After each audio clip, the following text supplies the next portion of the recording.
Ini ada Mas Gustian nih. Gimana Mas Gustian? Udah main-main kemana aja nih? Kemana? Apa itu? Gimana? Nggak begitu jelas suaranya. Alun-alun kidul. Oh, alun-alun gitu. Alun gitu. Itu ini ya, destinasi ramah kantong mahasiswa ya. Ke pantai-pantai gitu kan banyak tuh ya di sana. Ke Bantul juga deket, ya. Ke Gunung Kidul deket. Gimana Mas Gustian, sisi positif apa yang luar biasa yang didapatkan dari belajar selama beberapa pekan di sana, Mas?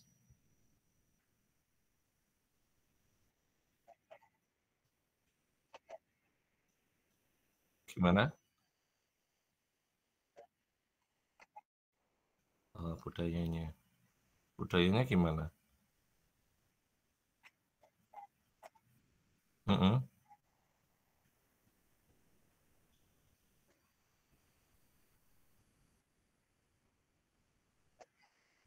Mm-mm. Gaya hidupnya gimana? Ya murah ya?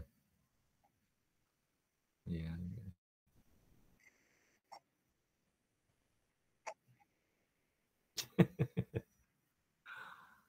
Ada pola belajar yang berubah nggak setelah beberapa pekan di sana?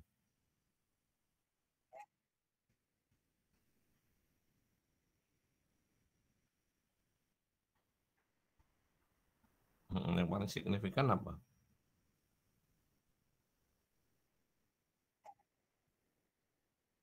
Mm-mm.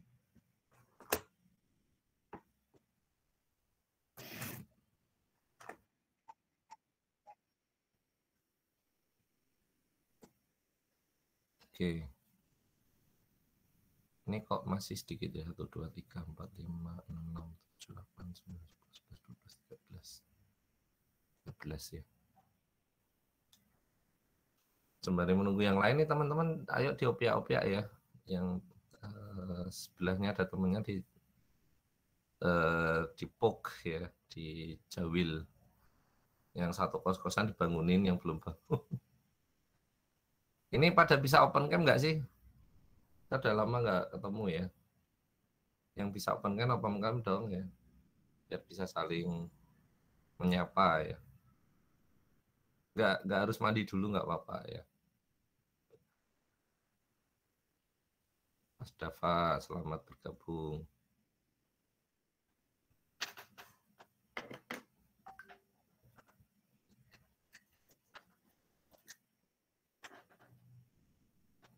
Jelas.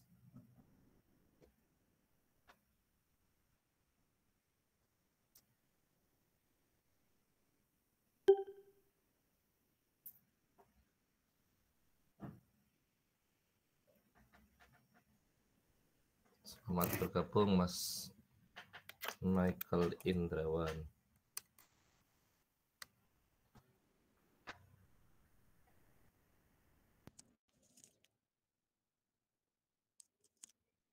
Teman-teman ini yang lain yang non UGM berarti MBKM ya? Ikut MBKM ya?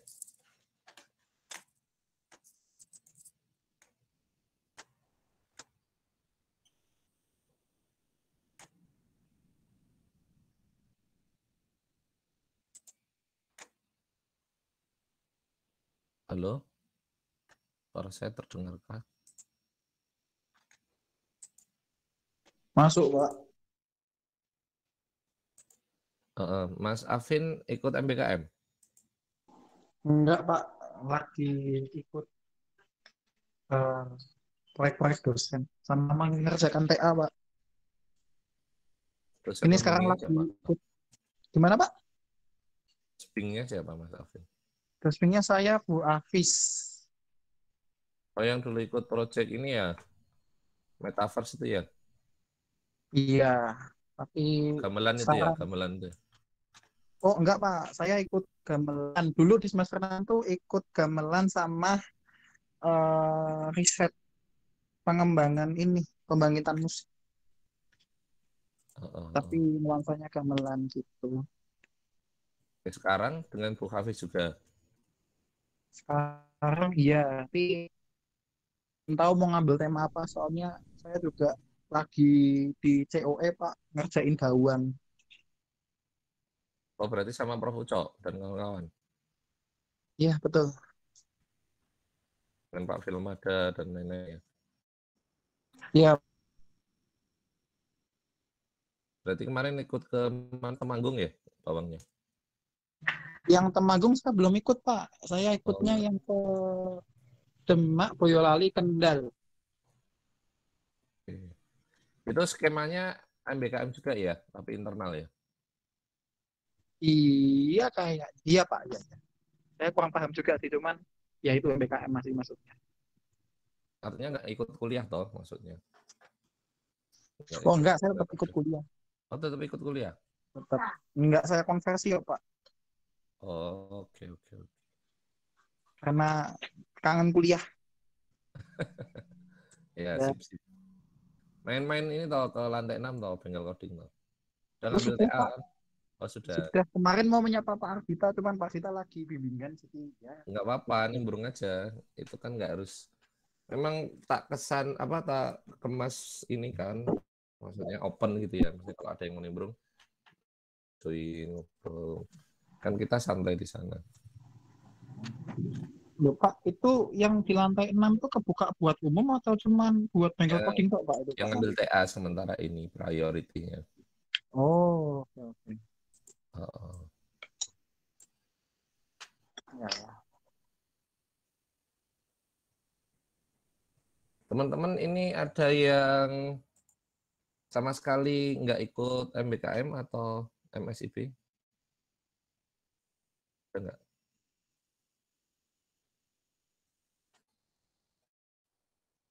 Mas Noval Fawazi, kayaknya saya sering lihat status WA-nya di kampus ya Mas ya?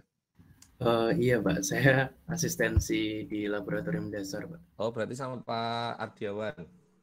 Iya, Pak Bagus Harisa.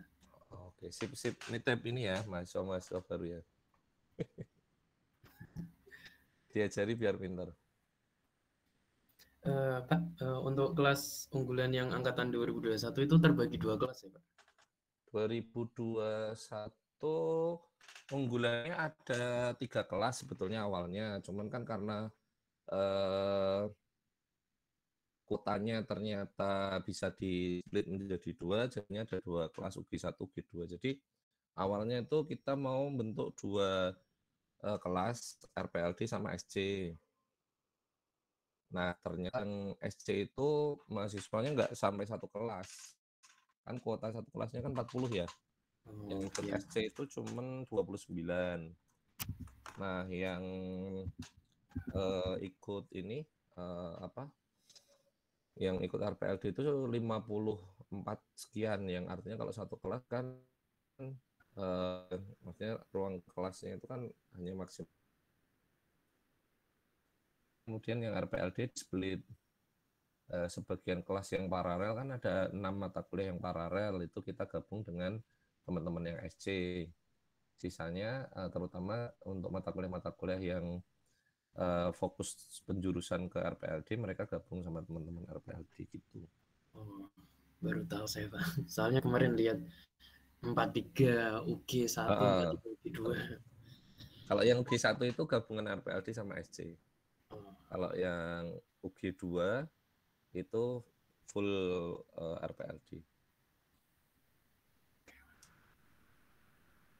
Jadwalnya banyak nggak Mas Noval di sana?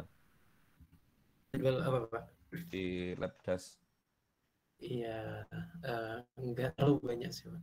Soalnya ada Kemarin BKM juga?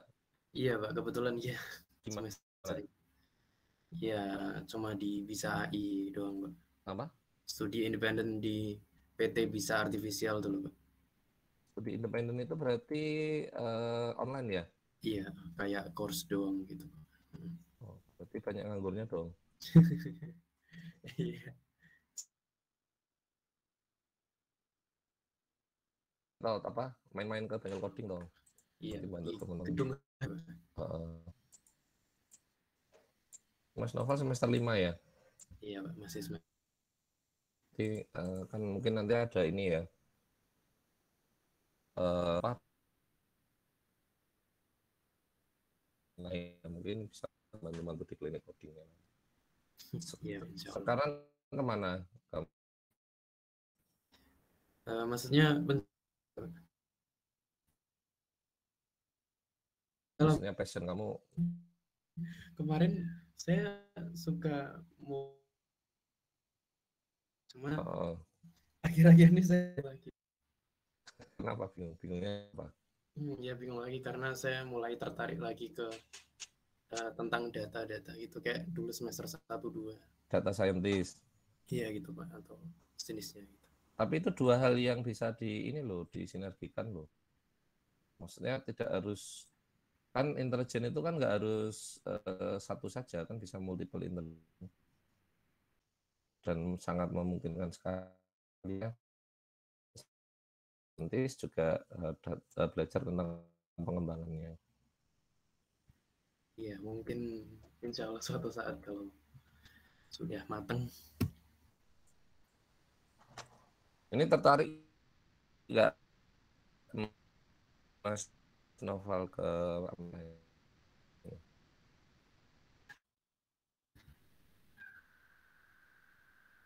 Tergantung Pak. Mau ada sosialisasinya. Ya, mungkin kamu mulai ya. Kemarin saya sempat ke Bunadi ya, inisiator program S3 dan meskipun ini ya dia tahun bagus ya. Kalian yang jalan saat itu enggak, karena yang nah itu memang butuh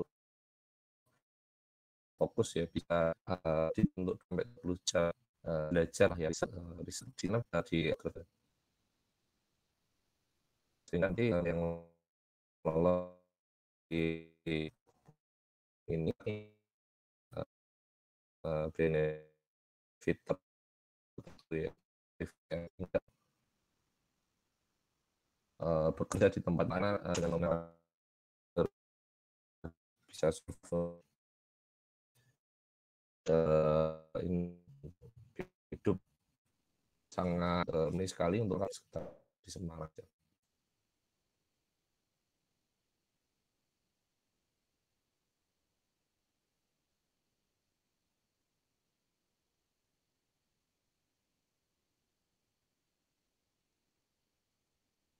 Mungkin saya dan Pak Adit akan menjelaskan ya terkait dengan program S Garuda ini. Ini baru ada 28. Gimana? Kita tunggu dulu teman-teman yang lain. Ada usulan mungkin Pak Adit? Ya, kita nanti sekalian sosialisasi aja. Ini udah kumpul semua atau gimana ya, Pak Adit? Belum, harusnya sekitar 80-an nih. Separuhnya belum. Kita tunggu dulu ya, ini sudah agak nambah-nambah ya. Boleh, boleh. Oke, 5 menit, 10 menit lagi sambil dari teman-teman mungkin bisa dibantu nyolek ya teman-teman yang lain untuk bisa gabung.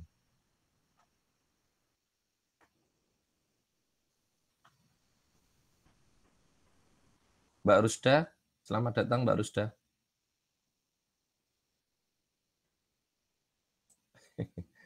Sambil nih ya megang wajan ya, sotel gitu ya mungkin ya. Mbak Rusda sedang masak ini ya. Iya Bang. Mbak Rusda ada kegiatan apa ini? Apa tadi? MK? PMM PMM. Ini di mana berarti Mbak Rusda posisinya? di Jambi Pak. Di Jambi ya? Mbak Rusda memang dari Jambi? Gimana Pak? Memang aslinya dari Jambi juga? Bukan? Bukan, dari Semarang. Tapi karena penempatannya di sana ya? Iya Pak. Gimana selama di sana? Tambah berat badan apa malah turun? Belum tahu, Pak. Tapi bahagia ya, sehat ya.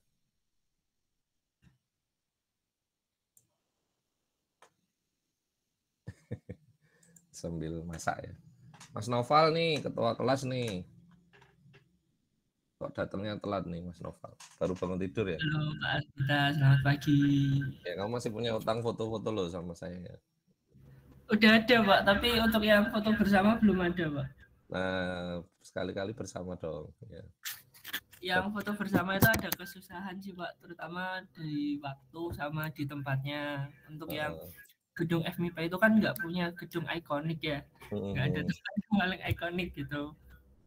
Jadi kesusahan. Rencananya tuh kami mau foto di gerahanya yang auditoriumnya buat wisuda itu. Tapi kami masih kesusahan untuk masuk ke sana tuh perlu izin atau enggak gitu loh, itu yang pertama. Lalu yang kedua memang waktunya itu belum ada karena kan sebelum UTS itu kami lebih banyak online-nya ya Pak daripada offline-nya. Offline tuh sebenarnya 2 kali. Ya sebenarnya 2 kali, tapi ada satu dosen yang akhirnya dibuat online. Jadi masuk di kampusnya itu cuma 1 kali, itu hari Selasa dan waktunya siang jam 12:30 sampai jam 3 gitu Pak. Tapi kalau online ada spot-spot untuk ini enggak sih apa ya untuk nongkrong gitu ya? Kalau offline ya Pak? Atau mungkin disediain satu ruang kelas gitu nggak ada ya? Kayaknya nggak ada sih Pak. Mau guyon aja kita nggak bisa Pak. Karena apa? Karena ini suasananya. Ya di sana itu kalau kumpul itu bahasnya materi Pak. Sedangkan kami kalau kumpul itu bahasnya ya apa namanya guyonan tentang materinya gitu. Wah dosennya kayak gini, materinya kayak gitu.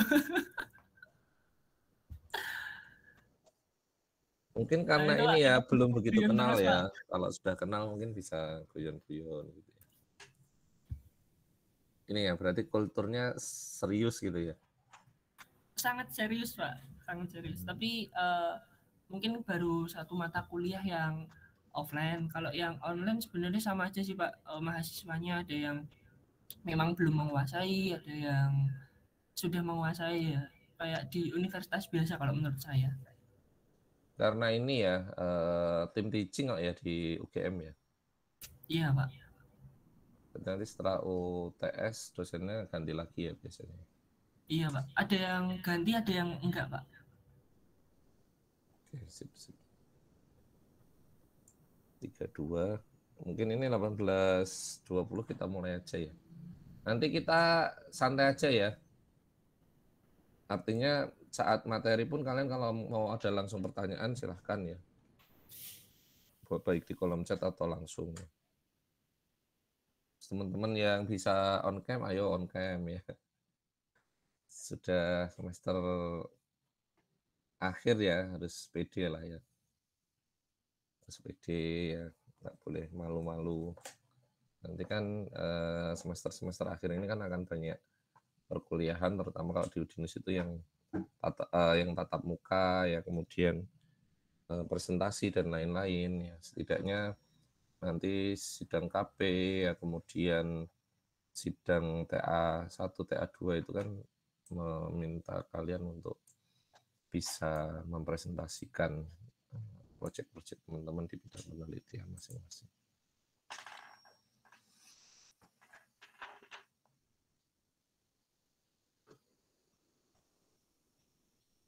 Mungkin kita mulai aja Pak Adit.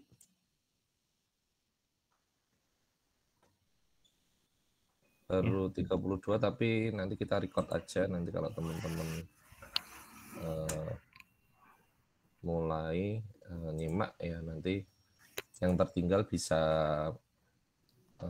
replay ulang ya materi recordingnya itu, atau yang memang berkendala hadir karena 1-2 hal, karena informasi dari saya juga mungkin mendadak ya, baru kemarin Jumat kami sampaikan melalui grup mobility, grup unggulan. Jadi Mungkin sebagian sudah ada appointment ya, agenda yang lain. Baik rekan-rekan, bismillahirrahmanirrahim. Assalamualaikum warahmatullahi wabarakatuh. Hari ini sebagaimana yang telah kita sepakati, 24 September 2022 pukul 8.00 kita akan mengadakan sosialisasi program S Garuda. Ini adalah salah satu program baru, ya, tidak hanya di tingkat Universitas Dian Swantoro, ya, tapi di tingkat Ristek Dikti dan juga di beberapa universitas di Amerika yang tergabung, ya. Ada sekitar 15 universitas dan itu masuk dalam 75 universitas terbaik di dunia. Di antaranya yang bergabung adalah Carnegie Mellon University yang pernah menjadi universitas computer science terbaik ya selama beberapa tahun. Kemudian Boston University, ya, kemudian Chicago University dan yang lain. Nah, beberapa profesor yang ada di sana ini kemudian sepakat ya untuk mengadakan joint research ya atau riset kolaboratif bersama dengan mahasiswa dari Indonesia. Mahasiswa dari Indonesia terpilih dari 10 universitas ya, hanya 10 universitas yang berhak untuk mengikuti penawaran S Garuda ini ya. Di antaranya ada 5 PTN dan 5 PTS ya.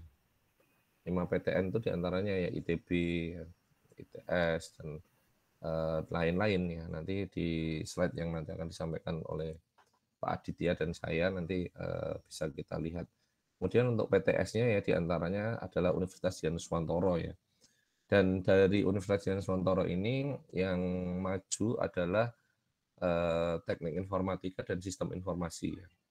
Tapi dari sistem informasi sendiri sepertinya juga belum ada gerakan ya. Jadi yang paling leading saat ini adalah teknik informatika. Dan kesempatan yang diberikan juga luar biasa menarik ya, karena teman-teman ini nantinya akan punya kesempatan untuk bekerjasama dengan para profesor di sana, di mana ketika teman-teman sudah mengenal para profesor yang ada di sana untuk mendapatkan grant research beasiswa full scholarship dari universitas-universitas tadi itu bobotnya paling tinggi ya dibandingkan dengan nilai-nilai yang lain ya, seperti kurikulum vitae, kemudian pengalaman riset atau publikasi. Jadi rekomendasi dari profesor yang ada di Amerika ini bobotnya paling tinggi ya dibandingkan yang lain. Nah, nanti dalam penjelasan akan kita diskusikan bersama. Nah, seperti apa detail lengkapnya telah hadir bersama kita beliau Bapak Aditya Nugraha, sekaligus memperkenalkan ya ke teman-teman, beliau ini adalah sekretaris program studi TI S1 yang baru per semester ganjil 2022-2023, di mana beliau saat ini bersama Pak Max ya yang mengawal program studi ke depannya. Jadi kalau nanti ada hal-hal yang berkaitan dengan administrasi dan lain-lain, teman-teman bisa menghubungi beliau ya. Nah, program ini tentunya diharapkan tindak lanjut dari sosialisasi ini adalah adanya partisipasi aktif ya dari teman-teman untuk join dengan program ini ya.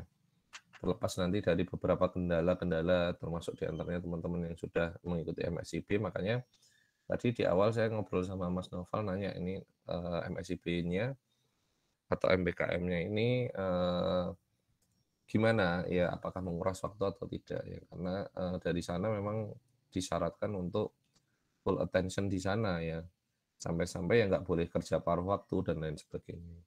Semua hal yang berkaitan dengan kegiatan di luar S Garuda ini sebaiknya dipospon ya, ditunda atau bahkan di-cancel. Karena nanti akan ada benefit khusus ya, yang nanti juga akan disampaikan oleh Pak Aditya di presentasi beliau. Begitu teman-teman, sekadar pengantar pembuka diskusi kita. Monggo pada Pak Aditya kami persilahkan ya. Nanti kalau ada yang kurang dari Pak Aditya saya juga akan nambahkan ya. Terus kalau ada hal yang perlu ditanyakan langsung aja gitu ya Pak Aditya. Ya, boleh. Dua arah lah ya, artinya tidak harus ini ya nunggu beliau selesai materi dan lain sebagainya. Kita mengalir aja begitu, informal lah, non formal. Itu ya teman-teman ya. Kemudian catat apa yang penting dan perlu ya. Kemudian tanyakan hal-hal yang sekiranya sangat bermanfaat ya untuk teman-teman bisa mengikuti program ini. Begitu kepada Pak Aditya, kami persilahkan monggo Pak. Oke, baik Pak Ardita. Assalamualaikum warahmatullahi wabarakatuh. Assalamualaikum.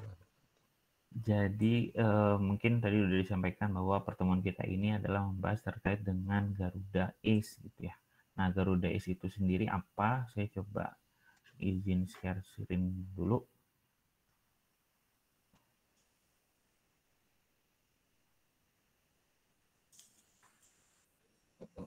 Oke, jadi Garuda Ace itu sendiri adalah Garuda Research and Academic of Excellence. Jadi ini adalah ACE program yang mana kalau kita lihat dari logo-logo yang ada di sini itu adalah merupakan kerjasama dari Dirjen Diktek, Kemendikbud, Ristek, LPDP, dan juga beberapa PTN dan juga PTS yang ada di Indonesia. Artinya tadi juga disampaikan bahwa ini adalah program pertama tidak hanya di Udinus, melainkan di Indonesia itu sendiri. Sehingga kalau kita lihat dari berbagai penawaran yang ada, ini adalah merupakan kesempatan besar juga buat teman-teman mahasiswa untuk bisa mengikuti program. Tapi memang semuanya perlu seleksi. Untuk itu memang ada hal-hal yang harus teman-teman perhatikan juga terkait dengan syarat dan gambaran program ini seperti apa. Nah, saya langsung ke ini ya, langkah-langkah bagaimana sih kita ikut join masuk ke program ini. Jadi pertama-tama adalah saya buka yang ini aja dulu.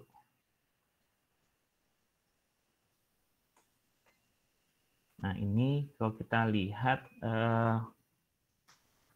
bahwa tujuan utama dari program ini adalah sebenarnya lebih fokus kepada menawarkan ke teman-teman itu adalah jenjang PhD-nya, yaitu adalah combo S2 dan S3-nya. Cuman seperti yang kita ketahui, ini adalah program yang secara geografis letaknya jauh, ada di Amerika, dan juga untuk bisa sampai ke sana kita butuh istilahnya resume yang cukup hebat lah dalam artian. Nah, salah satu resumenya ini kan adalah dari rekomendasi profesor yang ada di universitas di Amerika. Maka dari itu profesor-profesor yang ada di Amerika sana membentuk kerjasama dengan pemerintah kita, kemudian disalurkan ke kampus-kampus yang ada di Indonesia, itu untuk membuka jalan teman-teman untuk bisa melanjutkan sekolahnya sampai tingkat PhD. Nah, di sini bentuk kerjasamanya adalah membuka jalan di sini adalah pertama mereka membuka peluang untuk bisa riset bersama gitu dengan profesor yang ada di luar negeri. Kenapa? Karena dari situ juga teman-teman dinilai kemampuannya, ketepatan waktunya, kedisiplinan, dan lain-lain. Sehingga dari situ kalau sudah terlibat dengan profesor yang ada di luar negeri, pastinya rekomendasi itu akan lebih mudah, ya kan? Nah, selanjutnya apabila riset itu sudah dikerjakan bersamaan dengan katakan profesor yang ada di luar sana, maka teman-teman harus mencoba memikirkan untuk melanjutkan jenjang studinya ke PhD. Nah, di sini S2 dan S3 itu sifatnya combo ya, digabung, yang mana ditempuh dalam waktu kurang lebih 5 tahun. Nah, nanti pendanaannya gimana dan selanjutnya itu akan ada di presentasi yang selanjutnya. Nah, ini daftar-daftar kalau dilihat kampus-kampus ya yang terlibat dari program Garuda Ace ini. Jadi ada 5 PTN dan 5 PTS termasuk kita di Udinus. Jurusannya tadi sudah disebutkan juga bahwa Teknik Informatika dan Sistem Informasi. Kemudian bagaimana caranya untuk bisa gabung dulu? Pertama adalah teman-teman saya sudah sampaikan menggunakan slide ini, artinya penawaran itu sudah dilakukan dan juga teman-teman silakan untuk gabung ke dalam komunitas Garuda Ace, di mana di sini langkah pertama adalah mengisi formulir yang sudah disediakan oleh pengelola, kemudian nanti masuk ke dalam grup mailing list Google ya, Garuda Ace Community. Nah, di sini pastikan pada saat pengajuan untuk masuk ke join group, tulis aja kalian adalah mahasiswa dari Udinus, misalkan Teknik Informatika S1. Jadi setidaknya si pengelola tahu bahwa ini dari kampus mana dan seterusnya. Untuk kontak ya ini bisa ke saya ataupun ke Pak Ardita juga tidak masalah. Ini untuk pertama. Nah, kedua, nah sebelum ke sini mungkin apa sih yang harus kita lakukan sebagai peminat gitu ya. Jadi sebagai peserta yang ingin mengikuti program ini, jadi kalau kita gabung ke dalam mailing list, kita akan dapat akses ke dalam halaman-halaman yang sudah disediakan oleh pengelola. Nah, di sini pada intinya kalau kita lihat ada to-do list yang harus dilakukan baik untuk mahasiswa dan juga dosen pembimbing. Artinya karena langkah pertama kita untuk bisa masuk ke dalam program PhD yaitu combo S2 dan S3 itu adalah untuk bisa ikut riset dulu dengan profesor yang ada di sana, maka teman-teman perlu juga dosen pembimbing yang ada di Udinus itu sendiri. Makanya sangat harus diperhatikan gitu kalau misalkan pada saat pemilihan topik riset yang nanti diambil dengan profesor yang ada di luar negeri, itu harus ada dosen pembimbing yang juga punya keilmuan yang sama gitu, sehingga saat nanti kalian memiliki kesulitan, diskusi itu mungkin bisa dibantu oleh dosen pembimbing yang ada di Udinus. Mohon dipahami juga perbedaan waktu yang ada di Indonesia dan di US ya. Kalau misalkan rapat-rapat koordinasi dengan profesor yang ada di sana, itu kemungkinan akan dilakukan di malam hari, karena buat mereka itu pagi hari. Jadi sekitar jam 8 atau 9 malam itu baru kita diskusi dengan profesor yang ada di luar sana. Oke, jadi apa sih yang harus kita lakukan sebagai peminatnya dan sudah tergabung di Garuda Ace nantinya? Pertama adalah yang tadi saya sudah sampaikan, itu adalah membaca presentasi. Saya pikir ini bisa di skip. Kemudian adalah mengisi formulir. Nanti ada Google Form yang tersedia. Ada bagian apa ya istilahnya, minat kalian itu di bidang apa, maksudnya topik-topik riset yang bisa kalian lakukan, yang kalian pahami dan kalian lanjutkan, itu nanti mohon diisi di formulir Google Form yang ada di sini. Nah, jadi pilihannya juga nggak cuma satu, tapi boleh lebih, tapi pastikan itu yang menjadi kekuatannya kalian. Nggak semua dicentang, tapi semuanya niat belajar gitu. Tapi kalau bisa adalah pemahaman kalian tuh lebih unggul di mana, dan juga mungkin untuk topik ke depan kalian seperti apa. Nah, ini juga kalau boleh bisa diskusi juga kalau misalkan kalian sudah menemukan dosen pembimbing. Oke, berikutnya masuk ke milis. Nah, milisnya nanti akan muncul seperti ini. Jadi ada informasi-informasi yang katakanlah diupdate sama pengelola. Oke, kemudian nanti kita akan coba presentasikan dulu bagaimana terkait dengan PhD, combo S2 dan S3 di Amerika Serikat. Kemudian juga ada presentasi dari Dijen Dikti-Ristek gitu ya. Yang ini merupakan biasanya adalah prasyarat-prasyarat untuk teman-teman yang mengikuti program ini seperti apa. Nanti kita juga share. Kemudian ini yang paling penting adalah proyek-proyeknya seperti apa. Karena untuk melihat ini berarti kan kalian udah fokus untuk mengerjakan riset di ranah yang ditawarkan oleh profesor yang ada di US. Jadi harapannya mereka yang mengikuti program ini memang dikhususkan atau diarahkan supaya teman-teman itu bisa lanjut ke S2 3. Perkara nanti perkuliahan dan lain-lain nanti kita akan istilahnya berikan privilege juga ke teman-teman untuk bisa fokus kepada risetnya. Nah, ini tadi saya sebutkan juga bahwa teman-teman juga harus mencari dosen pembimbing di mana nantinya untuk mendaftar program ini teman-teman bisa membuatkan semacam resume. Jadi resume ini kalau kita lihat di sini baik dari pihak mahasiswa ataupun dosen pembimbing membuat resume yang mungkin nanti akan di-uploadkan atau didaftarkan ke dalam sistem sehingga nanti profesor di sana juga bisa secara detail melihat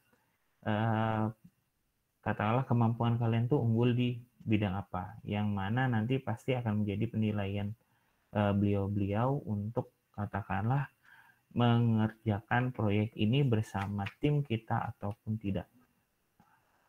Nah, jadi ini untuk deadline 10 Oktober, waktunya singkat sekali, jadi teman-teman coba dipikirkan. Nanti kalau misalkan ini teman-teman kan berada di UGM ya berapa, jadi itu bisa diskusikan juga dengan kita kira-kira topik seperti ini arahnya sebaiknya ke dosen siapa. Nanti dari prodi tetap bisa merekomendasikan juga teman-teman dosen yang sekiranya capable ya di bidang-bidang yang sesuai dengan penawaran proyek yang ada di program ini.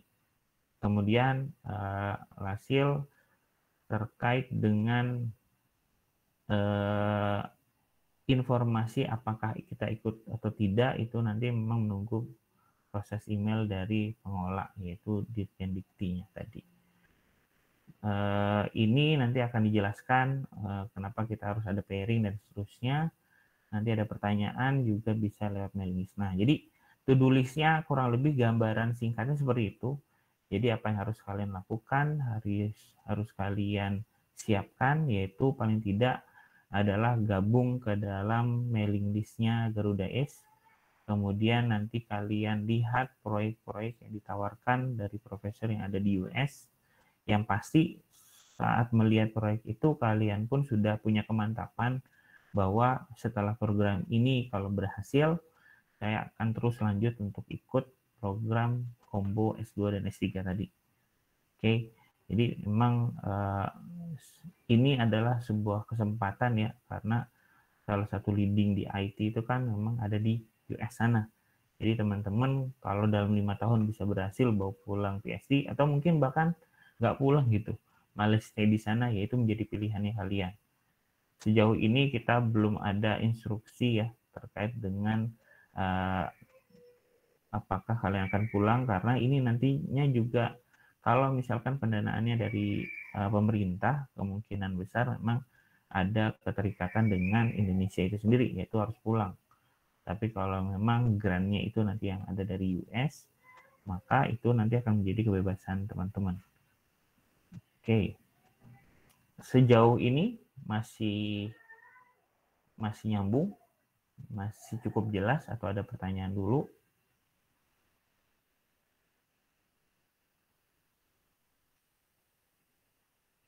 Yuk bertanya. Sip, Mas Afin. Silakan Mas Afin. Pak, izin bertanya, untuk program ini apakah ada batasan semester nggak sih Pak? Lalu yang kedua, apakah kira-kira tuh SK-nya apa aja ya Pak? Soalnya tadi kan baru dijelasin secara singkat. Terus terkait dengan SK, apakah presentasi Bapak bisa dibagikan nggak Pak? Terima kasih. Oke, untuk semester apa aja nanti kita masuk ke slide yang dari Ditjen Dikti ini ya. Kemudian tadi SK itu apa ya maksudnya? Syarat ketentuan Pak. Oh, syarat ketentuan. Saya kebayangnya surat keputusan dan lain-lain. Oke, syarat ketentuan itu semua yang nanti ada di sini, dan untuk slide begitu kalian masuk di accept oleh pengelola Garuda S, pastinya nanti kalian punya akses ke semua file yang ada di sini. Tapi ya ini seperti kami juga, kami tidak bisa melakukan editing ya. Jadi yang editing semua konten yang ada di sini adalah dilakukan oleh pengelola. Oke, untuk menjawab mungkin bisa kita masuk nanti, mungkin Pak Ardita bisa bantu. Sedikit nambahin Pak Adit. Ya. Nanti kalau sudah masuk ya ada beberapa slide yang sifatnya tidak bisa didistribusikan ya. Oh iya betul. Itu ada sih ya, diantaranya available project ya, ini konfidensial, jadi meskipun nanti teman-teman akan mendapatkan link ke sana, tolong jangan didistribusikan ya, karena ini memang terbatas hanya untuk mereka yang tergabung di S community ini ya. Itu sih. Jadi kembali menambahkan apa yang ada disampaikan oleh Pak Adit ya, bahwa saya sedikit share ya Pak yang dari Bu Anis ya, Bu Anis ya. Yang dari Bu Anis ini, Garuda Riset ini nanti bisa dibuka ya sebenarnya di sini. Ini adalah di share screen dulu. Oh belum ya? Sudah masuk ya? Belum. Belum, Mbak. Nah, baru. Mungkin internetnya. Jadi teman-teman ya, Garuda S ini adalah project yang pilot project ya. Ini adalah pilot project baru, untuk selanjutnya nanti akan ada kolaborasi yang terus-menerus intensif dari Dirjen Ristek Dikti ya, perguruan tinggi yang ada di Amerika dan perguruan tinggi yang ada di Indonesia ya. Sehingga diharapkan ya teman-teman yang mengikuti terutama di tahun awal ini atau tahun perdana ini ya betul-betul bersungguh-sungguh. Itulah mengapa yang dilibatkan hanya perguruan tinggi terbaik ya, terbaik yang ada di Indonesia. Dari PTN aja hanya 5 saja yang terpilih, yakni IPB, ITB, ITS, UGM, dan UI. Sementara di PTS adalah Amikom, BINUS, IT Del, Telkom University, dan Udinus. Nah, apa itu Garuda S dan lain sebagainya, ini tadi disampaikan bahwa yang berhak mengikuti ini adalah mahasiswa tahun keempat dan tahun ketiga. Tahun ketiga berarti saat ini semester 5, ya, teman-teman yang angkatan 2020. Kemudian yang tahun keempat ini tahun 2019 dan saat ini baru diselenggarakan di computer science area ya. Jadi untuk disiplin ilmu computer science, jadi belum dibuka untuk ilmu yang lain. Nah, manajemen pembiayaan dan lain sebagainya ini nanti kerjasama antara Dikti-Ristek, salah satu divisi di Kemendikbudristek, yang nanti pembiayaannya oleh LPDP Kementerian Keuangan. Jadi ada biaya dalam penyelenggaraan ini yang nantinya menjadi salah satu hal yang perlu dipahami oleh teman-teman ya. Nah, ini persyaratan penting ya bagi teman-teman untuk menjadi seorang S-Fellow. Lancar berbahasa Inggris, kita nggak dituntut untuk TOEFL berapa ya, tapi lancar berbahasa Inggris ini merupakan satu hal yang dituntut karena nanti akan ada diskus dengan profesor-profesor dari luar negeri tadi ya, dari Amerika. Meskipun tidak semuanya Amerika atau warga negara asing, ada juga yang Indonesia, tapi project riset ini tentunya semuanya fully in English ya, berbahasa Inggris. Adapun kalaupun nanti ada produk-produk dan ada luaran berupa publikasi dan lain sebagainya, ya ini semuanya dalam berbahasa Inggris. Kemudian yang berhak mengikuti ini adalah mahasiswa tahun ketiga dan berstatus sebagai WNI dengan IPK minimal 3 ya. Karena teman-teman ini adalah teman-teman di kelas unggulan, jadi saya rasa ini sudah terpenuhi semua lah ya syarat-syaratnya. Nah, ini tidak diperbolehkan bekerja part-time di luar program Garuda ACE ya. Tidak diperbolehkan magang pada program lain selama aktif dalam program Garuda ACE, meskipun ini nanti dengan catatan ya, dengan catatan karena tuntutannya itu kan nanti teman-teman harus meluangkan waktu 20 itu minimal, mungkin bisa sampai 30 jam dalam seminggu untuk melakukan riset yang nanti disupervisi tidak hanya dari pembimbing dari Indonesia ya, dari Udinus, tapi juga dari profesor dari luar negeri tadi. Kemudian diharapkan ya teman-teman ini punya motivasi, karena ini nanti mungkin akan menjadi pertanyaan ya, karena ini pendaftaran dari teman-teman itu tidak lantas otomatis akan menjadikan teman-teman masuk ke dalam program S Garuda S ini, tapi nanti akan ada seleksi dan itu dipilih langsung oleh profesor yang ada di sana. Jadi salah satu hal yang dituntut oleh teman-teman yang mengikuti Garuda S ini adalah motivasi, keinginan ya untuk passion ya untuk melanjutkan studi PhD combo S2 S3 di Amerika Serikat selama 4 sampai 5 tahun. Nah, skemanya, timeline-nya untuk mahasiswa yang tahun keempat berarti yang semester 7, berarti di semester 7 ini nanti masuk ke dalam skema MBKM ya jika tidak telat registrasi ke MBKM. Jika pun terlambat, program studi punya kebijakan khusus ya untuk memberikan privilege ya berupa konversi ya setara dengan 20 SKS sama seperti MBKM, di mana teman-teman yang berhasil melakukan riset di Garuda S ini maka otomatis nilainya KRS-nya terkonversi. Penjelasan ini mungkin nanti bisa kita diskusikan di selanjutnya di akhir begitu ya. Nah, ini periodenya dimulai Agustus ya sampai kemudian Agustus berikutnya ya. Agustus sampai Agustus berikutnya berarti 1 tahun. Tapi masih memungkinkan juga adanya perpanjangan ya. Ini untuk persiapan aplikasi PhD ya S2 plus S3. Skemanya jika memungkinkan ini berarti opsional yang artinya bisa jadi project ini lebih panjang ya skemnya dari 2 semester.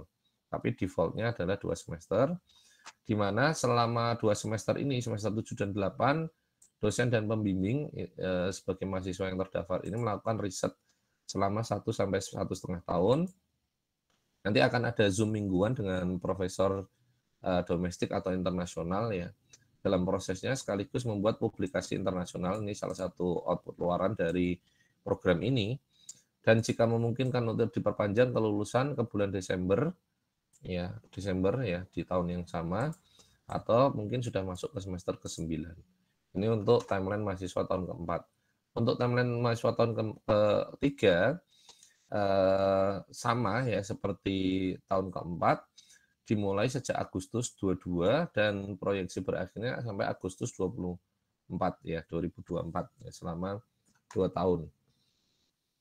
Jadi nanti dari Agustus 22 sampai Agustus 23 ini teman-teman ya sampai bahkan 2024 ini berada dalam skema MBKM ya. Jadi kalau kemarin saya sempat menjelaskan bahwa kalau di luar negeri ini ada skema kuliah itu by course dan by research. Nah, dengan mengikuti program ini berarti teman-teman ini kuliahnya tidak by course ya tapi by research. Jadi kuliahnya itu adalah melakukan riset yang tersupervisi oleh profesor atau asisten profesor baik di Udinus ya maupun yang di luar negeri. Nah, kemudian di peralihan semester 7 menuju semester 8 ini sudah masuk ke dalam opsi admisi ya. Jika mendapatkan LOE atau mendapatkan penawaran untuk S2 S3 di Amerika. Nah, nanti bagaimana riset di Amerika untuk S2 dan S3-nya itu atau melanjutkan studi di sana itu nanti ada penjelasannya juga ya. Dan mengapa kok kemudian didorong untuk ke sana. Ya, ini matching pairing ya. Jadi ada project yang dirilis oleh profesor dari Amerika. Nah, nanti teman-teman yang dari Indonesia baik itu dosen maupun rekan-rekan mahasiswa ini bergabung di salah satu project tadi dan kemudian melakukan riset bersama untuk project yang dipilih ya. Nanti ada beberapa project. Nah, misalkan kita milih project XX begitu ya, nanti akan ada review ya, review dari applying kita ya tadi resume kita, apakah profesor tadi itu kemudian memilih kita sebagai tim risetnya. Nah, kalau iya kemudian nanti paired ya, kemudian ini akan meng-unlock funding ya, funding yang nantinya akan didanai oleh Kementerian Keuangan melalui LPDP. Ya, jadi setelah di pairing di mana pairingnya ini berdasarkan approval dari profesor yang ada di Amerika sana, maka saat itu juga proyek bisa dimulai ya, proyek risetnya sudah mulai, diskusi melalui Zoom ya dengan profesor-profesor di sana juga sudah dimulai. Nah, pendanaannya ini sekali lagi meskipun sudah disampaikan, tapi saya berharap teman-teman tidak menjadikan ini sebagai motivasi utama ya. Kemendikbud ya melalui LPDP nanti akan memberikan tunjangan bulanan untuk SVLOS ya, dalam hal ini mahasiswa sebesar 4 juta per bulan. Hal ini ya sebagai bentuk komitmen ya, sebagai bentuk komitmen dari Kemendikbud Ristek ya, yang menuntut mahasiswa untuk tidak boleh beraktivitas ya, terutama bekerja secara part-timer maupun full-timer di tempat yang lain. Ataupun magang di tempat yang lain ya, yang tanda kutip begitu ya, teman-teman tidak bisa meluangkan 20-30 jam riset di program Garuda S ini. Kemudian harus ya, ini tanda kutip ya, harus ini ya sebetulnya tidak kemudian wajib, tetapi betul-betul sangat diharapkan ya, karena ketika teman-teman tidak punya motivasi di sana, dan itu tidak nampak ya dalam resume atau dalam interview nanti ya, teman-teman kemungkinan tidak akan dimasukkan ke dalam program ini. Juga nanti akan ada honor pelaksanaan riset ya untuk dosen pembimbing dan yang lain sebagainya. Ekspektasinya ya, di sini sebetulnya ada banyak riset area yang dirilis, ini tidak bisa saya besarkan ya. Ini field risetnya ya, ada di arsitektur, bioinformatik, data scientist, ya, databases, networking, machine learning, security, software engineering, dan lain sebagainya. Kemudian komitmen waktunya di tahun pertama karena mungkin masih adaptasi ya, kurang lebih ya sekitar 20 jam per minggu di tahun pertama. Yang artinya kalau kita pakai waktu efektif itu Senin sampai Jumat, berarti setiap harinya itu dituntut sekitar 4 jam ya bagi kita untuk berkontribusi secara riset di sana. Kemudian masuk tahun kedua diharapkan bisa nambah waktu risetnya ya sekitar 5 sampai 6 jam. Dan kemudian harus fokus ini ya. Di mana mereka ya para profesor yang menyusun program ini memiliki rumus ya, seseorang yang cerdas tapi dia tidak punya waktu untuk melakukan riset di Garuda S ini, maka dia diibaratkan pastinya akan gagal ya. Ini sudah aksiomatis begitu ya. Jadi kita nggak butuh hanya yang cerdas saja ya, tapi juga yang benar-benar bisa fokus dan punya waktu untuk ini. Kemudian attitude ya, diharapkan mandiri, konsisten, pantang menyerah ya, karena ini adalah sesuatu yang mungkin berbeda dengan comfort zone teman-teman selama belajar atau kuliah di Udinus saat ini. Karena ini ada tuntutan yang lebih ya dari teman-teman, dan kemudian ada goal project yang harus dipenuhi. Kemudian bidang yang tersedia ini diantaranya adalah operating and storage system, cloud, IoT, machine learning application, software engineering, database, networking, dan natural language processing.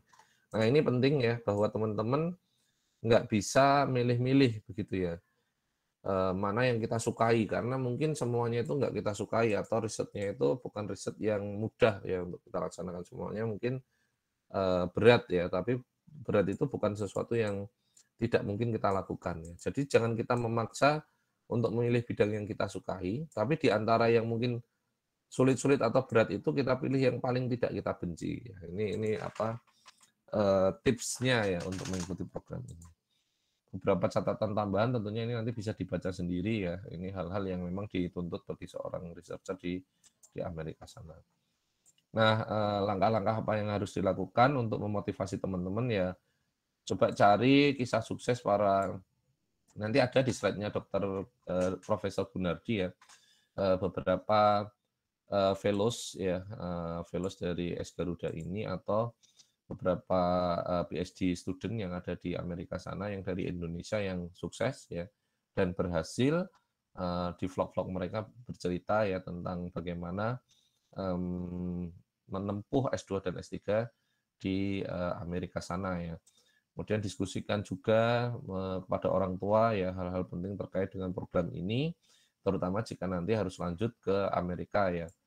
Terlebih lagi mungkin bagi yang perempuan gitu ya. Karena tentunya ini sesuatu hal yang juga menjadi pertimbangan bagi orang tua.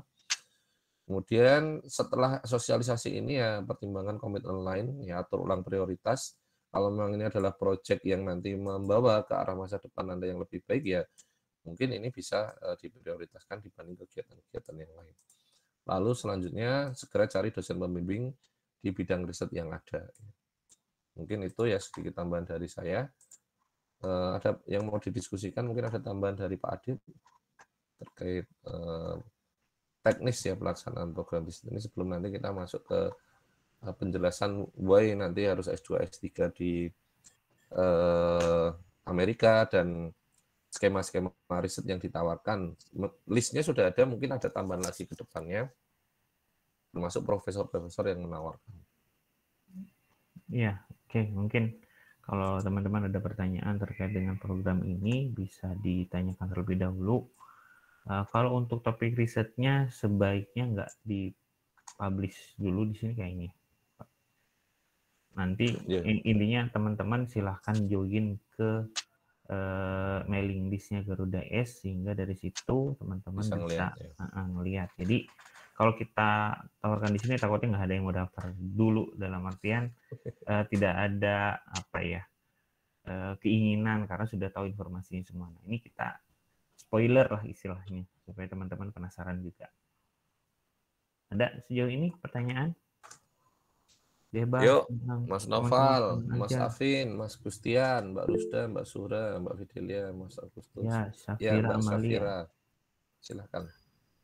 Izin bertanya, Pak, kalau mahasiswa semester 7 yang ambil TA1 sama TA2 sekaligus, apa masih bisa ikut program ini, Pak? Masih bisa pakai banget, Mbak Safira.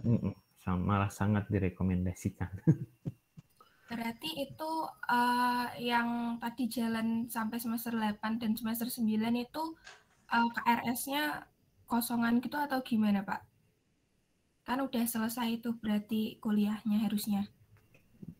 Jadi ini maksudnya di semester 7 ngambil TA1 dan TA2 dan kemungkinan besar lulus gitu atau gimana? Iya, Pak. Oh, oke. Jadi semester 7 lulus gimana, Pak?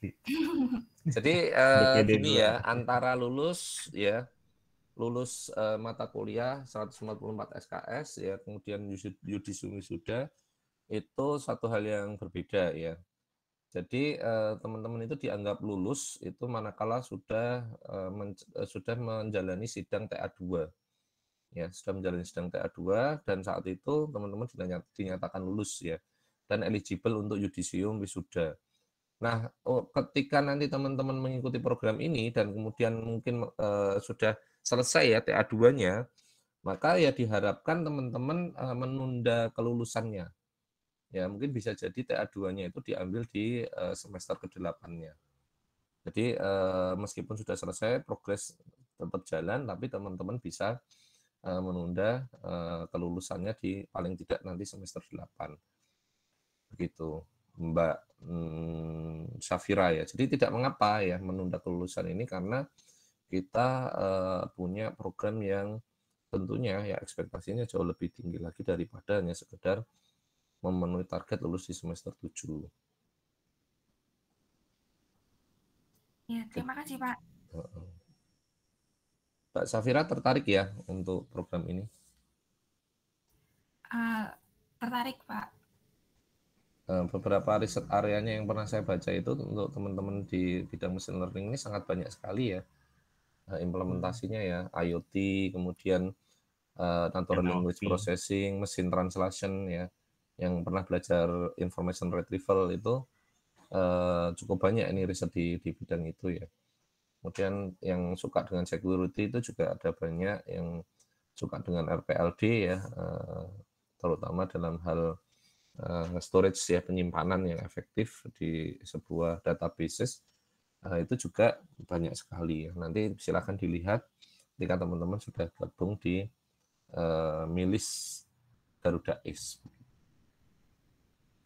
Intinya bagi saya ya, menurut saya ini adalah peluang yang luar biasa dan teman-teman tidak ada salahnya mencoba ya. Kalau memang nanti diterima, berarti menurut saya itu takdir yang luar biasa yang harus teman-teman ambil sih, menurut saya peluangnya eman sekali untuk dilihat. Ya, ada pertanyaan lagi. Tadi ada siapa yang? Afin Zaki Amiral. Mas Afin. Pak, melanjut dari pertanyaannya Syafira, Pak. Mm-mm. Kalau kan tadi kan syarat untuk lulus adalah sudah memenuhi kriteria TA2. Betul, Pak? Sudah sidang TA2 ya. Sudah sidang TA2 ya. Mm-mm. Nah, otomatis kalau misalnya menunda itu berarti kan kurang lebih kan 1 tahun lagi ditunda gitu ya, Pak ya? Terhitung dari semester ini iya, betul. Oke. Untuk yang semester 7 ya. Semester Ya. 7 ya. Berarti anggaplah berarti selesai kurang lebih semester 9 ya, Pak ya? Iya, betul. Ya, berarti selama 1 semester itu bayar lagi, Pak? Bayar SKS dan uang gedung lagi, Pak? Atau gimana? Apakah ada Iya. subsidi dari kampus dan segala macamnya, Pak? Kalau itu saya tidak bisa ini ya, tidak bisa menjawab. Ini kebetulan ada Pak Max ya. Sugeng rawuh, Pak. Di sosialisasi ini ada pertanyaan-pertanyaan cerdas dari mahasiswa ya. Cuman kalaupun ya, itu kan satu kebijakan di level universitas yang tentunya jauh dari kewenangan program studi ya Mas Mas Afin ya. Tetapi kalaupun harus membayar ya, grant research yang didapat oleh teman-teman jika mengikuti Garuda S ini dengan living cost sekitar 4 juta per bulan, kalau memang ini terrealize, itu saya rasa jauh jauh dari cukup untuk mengcover ya kebutuhan di semester berikutnya. Menurut saya demikian, Mas Afin. Gitu ya. Jadi Mungkin don't worry, be happy, Mas Afin. siapa tahu, Pak, mungkin PT ada ini, Pak, subsidi tambahan gitu, Pak. Itu Atau mungkin ya, itu tetapi worst case-nya ya kita berpikir worst case-nya dulu ya, tidak ada. iya. Tapi kan dengan tidak ada itu kita masih punya cukup spare anggaran ya dari project riset ini. Ada tambahan dari Pak Adit mungkin? Ya itu mungkin kalau pertanyaannya terkait dengan biaya, pastinya gini, mungkin kalau teman-teman yang ngambil semester 7 TA1 dan TA2 kan harapannya bisa menyelesaikan sidang TA2-nya di semester ini juga, sehingga nanti semester 8 pilihannya adalah menunda wisuda kalau misalkan masuk ke dalam program ini, artinya benar-benar ada eligible dan lain-lainnya. Nah, terkait dengan pembiayaan kan sebenarnya KRS-nya sudah ditempuh, sudah selesai gitu ya. Kalau untuk TA2 hanya saja penundaan di wisudanya. Jadi teman-teman jangan khawatir, kita memang dari prodi belum bisa memastikan, tapi upaya itu pasti akan kita lakukan. Jadi intinya teman-teman fokus aja untuk menemukan risetnya di bagian apa, karena di pikiran juga ini, karena kalau di semester ini kalian sudah melakukan proses penelitian, tiba-tiba nanti topiknya juga akan berbeda, itu kan effortnya juga dari kalian cukup besar ya. Makanya kalian fokus ke situ aja. TA-nya tetap dikerjakan, kalau nanti ada pengumuman untuk masuk ke dalam program Garuda S, maka kalian berikutnya tinggal langsung fokus ke Garuda S-nya saja. Ya kan, tadi juga disampaikan kalau misalkan secara finansialnya pendapatannya cukup banyak, tapi kita juga tidak menutup mata dalam artian program studi pasti mengupayakan untuk teman-teman akan dapat privilege yang lebih lah kalau misalkan bisa masuk ke dalam program Garuda S ini. Gitu, Mas Afin. Semangat, Mas Afin.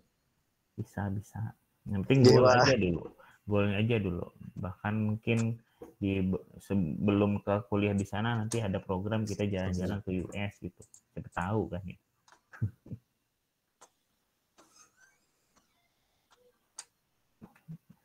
Ada lagi? Silakan. Selamat pagi Pak Ardita. Saya ingin bertanya Pak, kalau untuk mahasiswa yang semester 5 mengikuti program ini, apakah nanti bisa untuk tugas akhirnya kayak skripsi itu, apakah bisa dibebaskan dari tugas skripsi, Pak?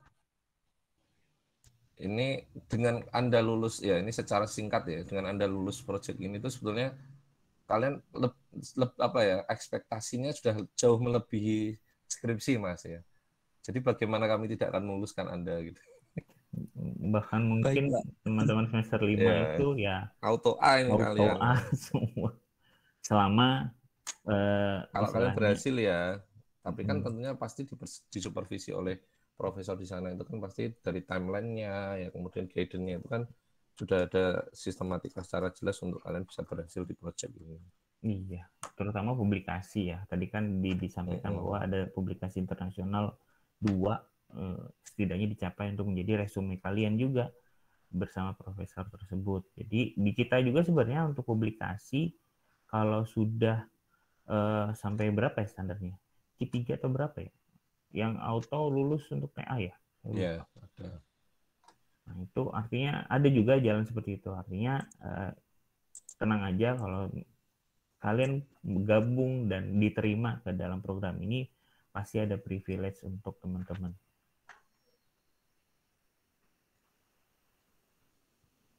Pak, next, apa mungkin ada disampaikan Pak? Belum kelihatan.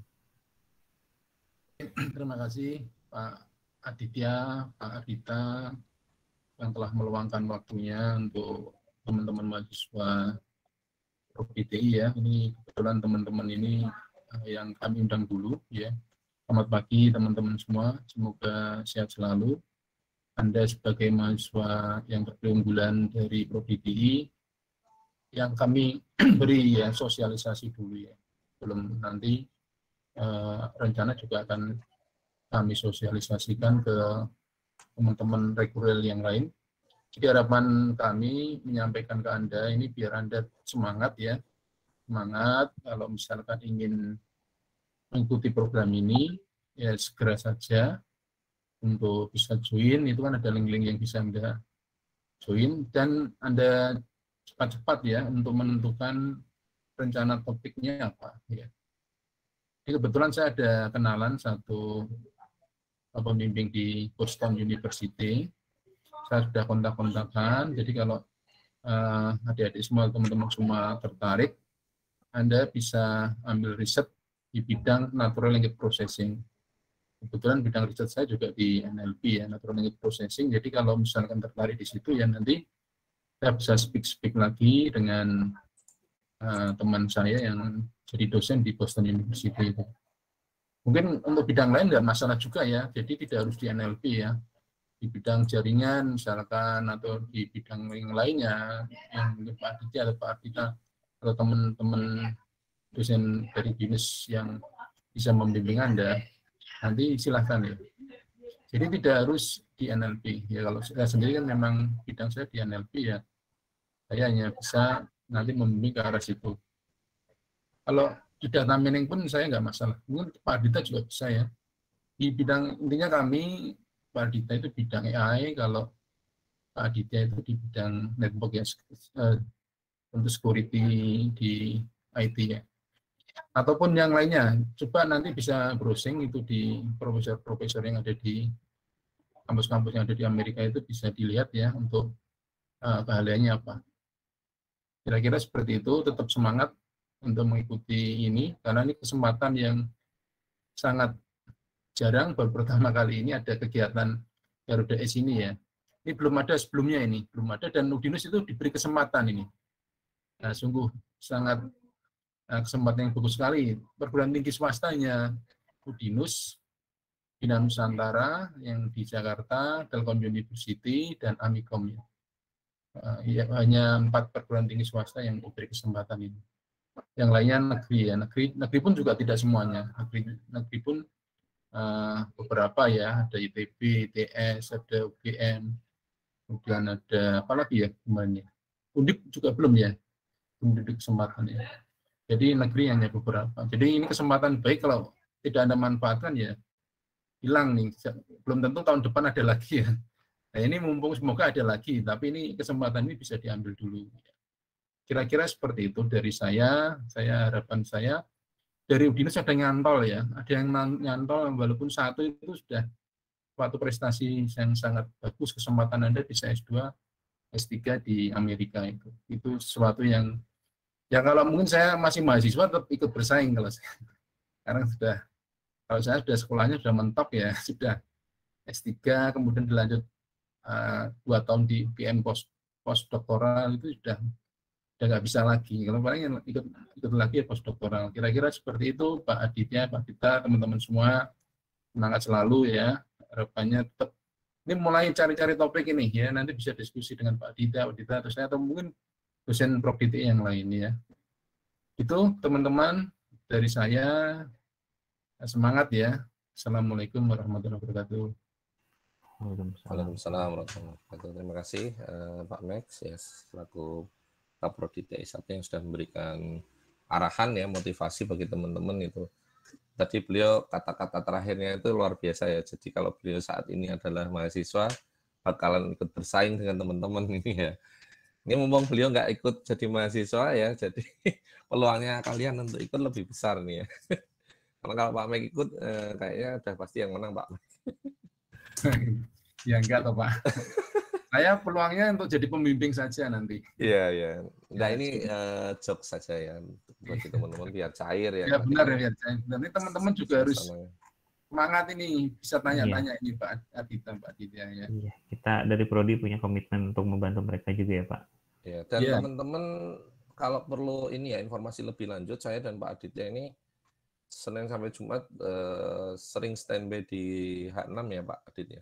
Betul, di bengkel coding. Di bengkel coding itu suasananya cozy banget ya, sangat nyaman, sangat representatif ya untuk teman-teman ini diskusi ya, untuk teman-teman ini berpikir ke arah riset dan lain sebagainya. Fasilitas juga sudah sangat komplit di sana ya untuk pembahasan tentang riset ya. Jadi bisa nanti make appointment ya, atau mungkin kita jadwalkan kapan ya, hari Senin kah atau Selasa kah atau Rabu atau Kamis ya, kita untuk membahas ini. Tentunya sebelum jatuh tempo tanggal 10 Oktober ya. 10 Oktober itu juga batas akhir ya, jadi kalau bisa kan kita jangan mepet karena nanti perlu juga menyusun resume ya untuk kita apply ke salah satu topik riset yang ditawarkan. Yuk teman-teman, ada yang mau ditanyakan lagi?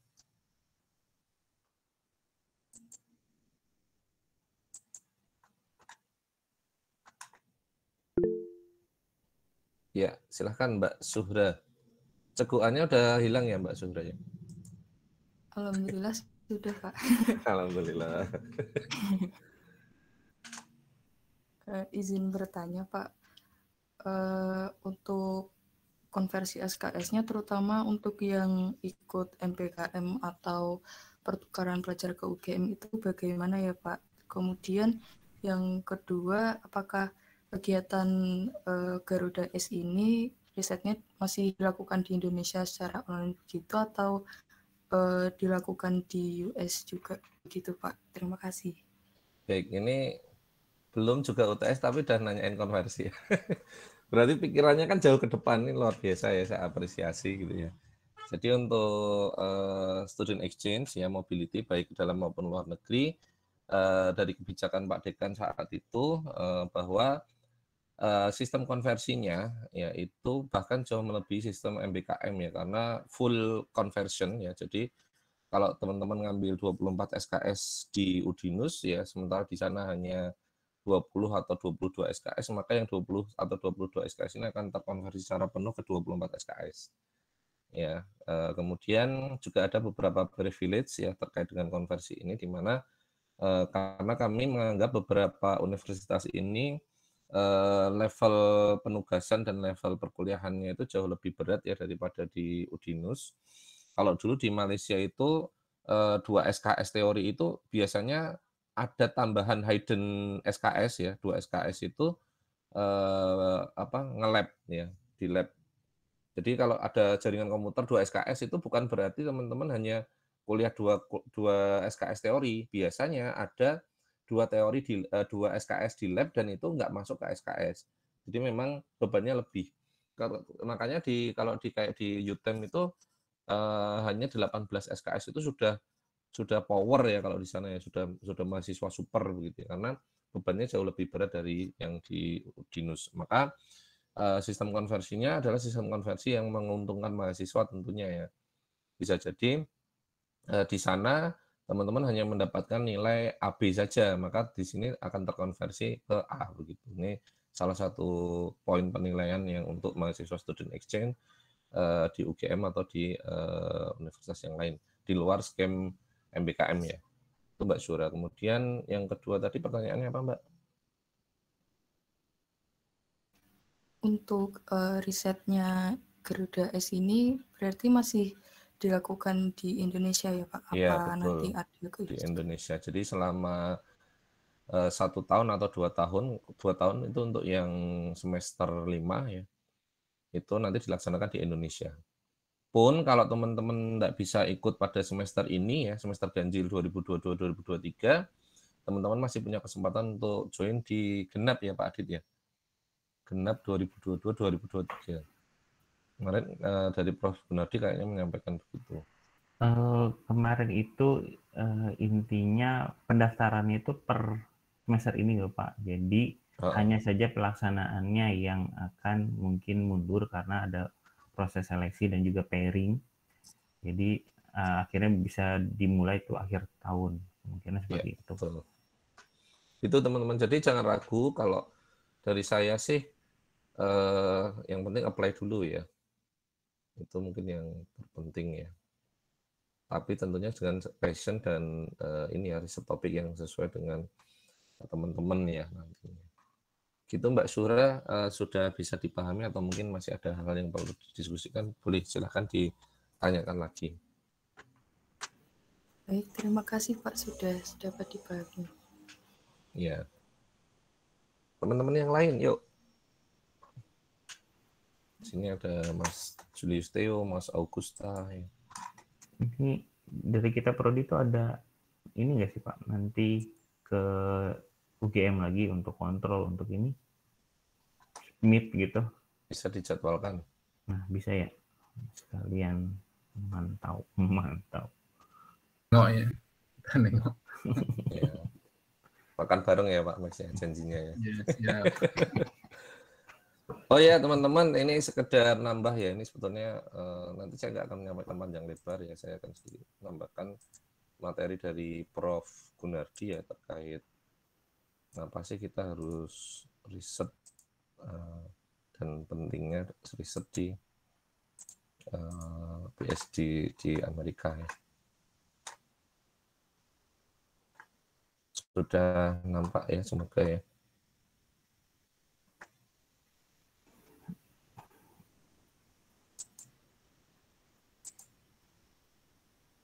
Ya ini judulnya berpikir PhD di Computer Science di Amerika Serikat ya, di mana program PhD kalau dibayangkan itu kan ngambil S2 dulu selesai, kemudian ngambil S3. Tapi kalau di Amerika itu teman-teman tidak harus lulus S2 dulu ya.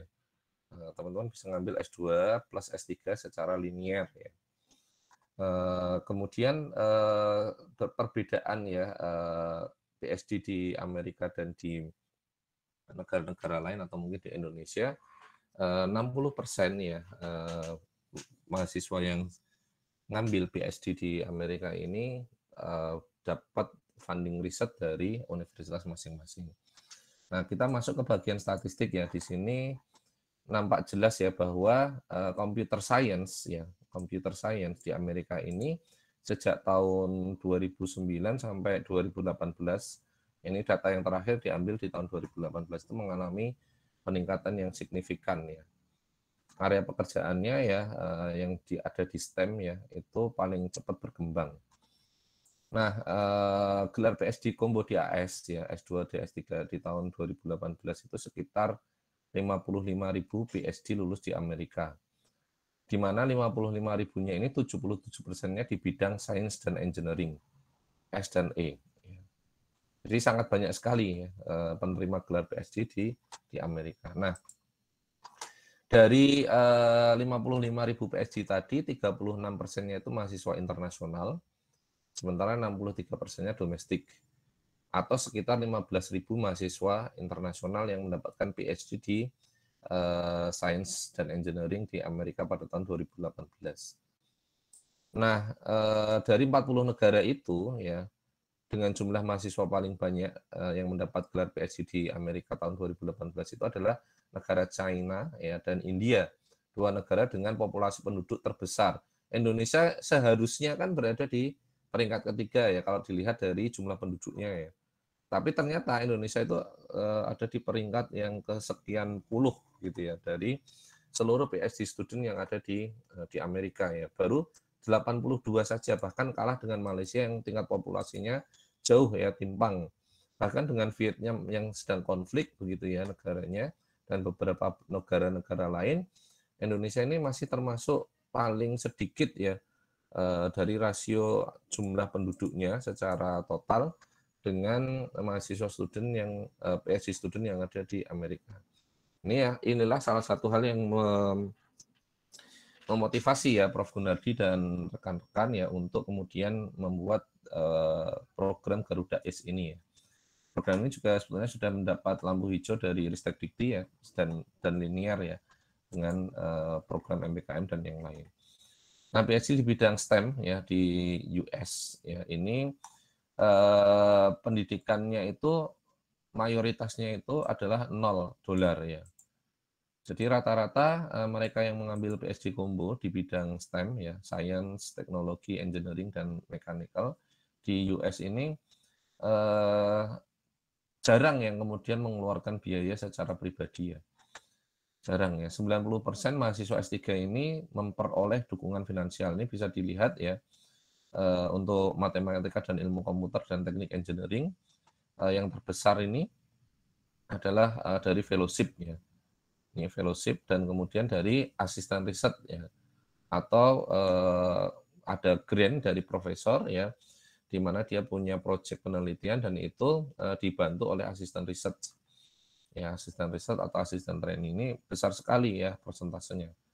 90% sendiri ya kalau dilihat di sini.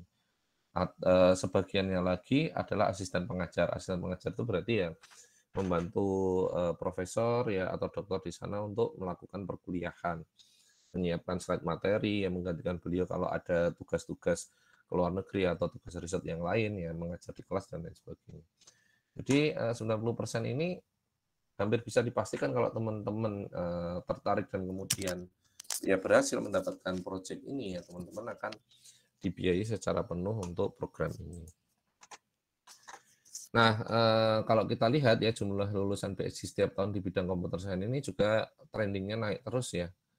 Hampir 2.000 lulusan PhD di computer science setiap tahunnya. Dan yang menarik lagi ya teman-teman ya, mengapa sih harus PhD ya? Mengapa sih harus PhD? Teman-teman harus pahami bahwa 13-15% perusahaan-perusahaan di bidang teknologi ya yang ada di Amerika sana ya, di antaranya seperti Apple ya, kemudian yang lain itu 13% engineering-nya itu adalah lulusan PhD ya. Ini sebenarnya ada ya di sini. Sempat ya dijelaskan oleh beliau, saya agak lupa ya. Jadi PhD itu tidak selalunya ya ini di Google ya, Meta ya atau Facebook ya, Huawei ya, Microsoft Research, Cloudera, Samsung itu 10-13% itu adalah mahasiswa PhD. Jadi PhD itu tidak lantas kemudian harus menjadi seorang doktor ya atau profesor di sebuah kampus, tapi juga bisa bekerja di perusahaan-perusahaan ternama ya. Dan kalau di Amerika itu lebih banyak ya justru PhD itu berada di industri-industri besar. Nah, apa itu PhD? Ya nanti ini silahkan bisa dibaca ya. Mitos tentang PhD ya ini harus menjadi akademisi. Ternyata 70% lulusan PhD bekerja untuk industri seperti lab, riset, dan lain-lain. 16% engineer Google memiliki PhD, 9-11% pegawai Facebook, Twitter, Uber itu adalah PhD student ya, lulusan PhD. Nah ini menarik sekali ya teman-teman ya. Itulah mengapa perusahaan-perusahaan teknologi di Amerika itu maju dengan sangat pesat ya, karena karyawannya itu adalah mereka yang memiliki kemampuan riset yang baik ya di bidang computer science. Kemudian mitos kedua, butuh beasiswa ya. Karena ternyata beasiswa ini 100% didanai, 90% ya didanai oleh kampus masing-masing ya. Kemudian mitos yang lain, ketika siswa mendapat LOE dari program PhD ya combo S2 plus S3 di Amerika Serikat di area sains, teknologi, engineering, dan matematik, 80-90% secara otomatis akan mendapatkan beasiswa penuh berikut living cost atau gaji bulanan yang cukup untuk kebutuhan tinggal. Sayangnya ya banyak mahasiswa dan peneliti Indonesia tidak tahu informasi ini. Jadi Anda ini termasuk yang paling awal yang mendapatkan informasi tentang ini dan bisa menyusun strategi ya untuk bisa sukses di program ini. Tetapi untuk bisa masuk ke program PhD terkemuka tentunya memang tidak mudah, butuh resume hebat yang menunjukkan keahlian riset kalian. Mitos lagi ya di bidang PhD di computer science, butuh IP paling tinggi, magang di industri, juara banyak kompetisi. Ya, realitanya ya mahasiswa cukup fokus di riset ya, kemampuan riset, kemudian punya publikasi, terutama di conference-conference yang ternama atau famous. Kemudian surat rekomendasi yang kuat ya dari dosen internasional atau profesor ya, kemudian tentunya surat motivasi yang menjelaskan latar belakang risetnya, visi ke depannya dan lain sebagainya. Kemudian pendaftaran PhD butuh gelar master ya, tidak butuh ya, bahkan seorang lulusan sarjana S1 ini dapat langsung mendaftar PhD di Amerika. Tadi yang saya katakan ya, bahwa di Amerika itu tidak harus lulus gelar master baru mendaftar S3. Bahkan dari S1 itu bisa langsung mendaftar S3 dengan melalui program Kombo S2 plus S3. Kemudian tentang PhD di CS terlalu dalam, teknikal, membosankan ya. Di banyak konferensi computer science ternama, banyak publikasi itu justru dari Google ya, bukan dari akademisi yang isinya ya hanya berkaitan dengan algoritma ya, kemudian advance hybrid algorithm dan lain sebagainya. Tapi justru malah di sana bisa bertemu dengan rekan-rekan dari industri yang kemudian mereka juga mempublikasikan hasil-hasil risetnya di industri masing-masing. Setelah PhD ganti haluan dalam kerjaan itu biasa. Kenapa? Karena kamu telah belajar kemampuan utama dalam riset yang dibutuhkan di semua bidang industri. Mitos tentang PhD di komputer science, tidak ada pekerjaan untuk lulusan PhD ya. Realitanya itu tadi ya, 16% pekerja di Google adalah lulusan PhD dan 9-11% adalah pekerja di Facebook, Twitter, Uber dan lain-lain. Ya ini sekilas ya yang bisa saya sampaikan ya untuk teman-teman untuk menggambarkan ya bahwa PhD student itu bukan sesuatu yang bukan sesuatu yang berat ya, bukan sesuatu yang bahkan menjadi hanya mimpi saja ya, bagai pungguk merindukan bulan bagi seorang lulusan sarjana S1 di Amerika. Itu teman-teman. Mungkin ada tambahan dari Pak Max atau Pak Adit terkait dengan program S Garuda ini. Atau mungkin ada diskusi ya dari teman-teman. Silahkan mengalir aja.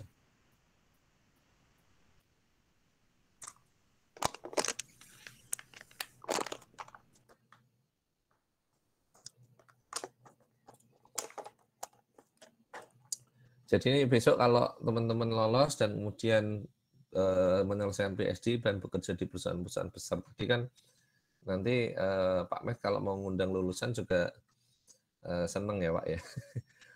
Profil lulusan ya Mas Afin ya di Google Amerika ya, Mas Noval ya di Apple ya, kan keren gitu. Nah ini salah satu jalan untuk menuju ke arah sana teman-teman.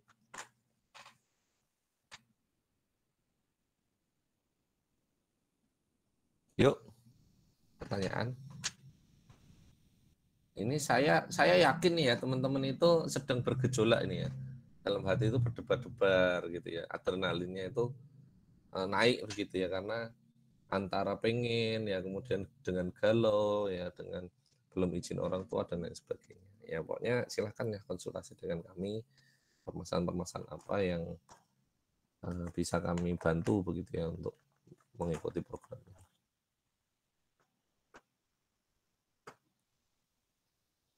Pak, linknya tidak bisa diakses Pak. Oke.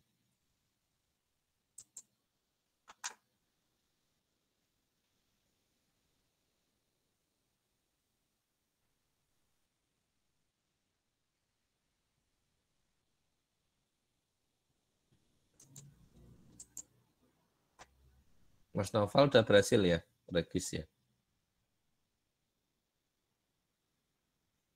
Ya nanti nunggu approval ya berarti. Biasanya nggak lama kok ya.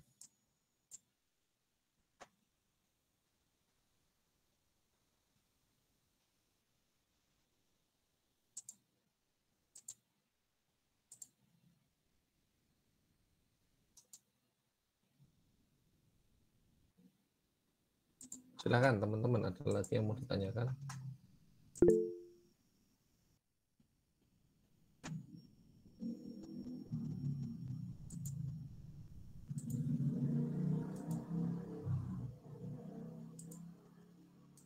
Pak, mau tanya Pak. Silakan. Tadi PIC-nya untuk program ini siapa ya Pak? PIC untuk program ini untuk FIK saya sama Pak Adit yang diminta untuk registrasi administrasi dan lain-lain.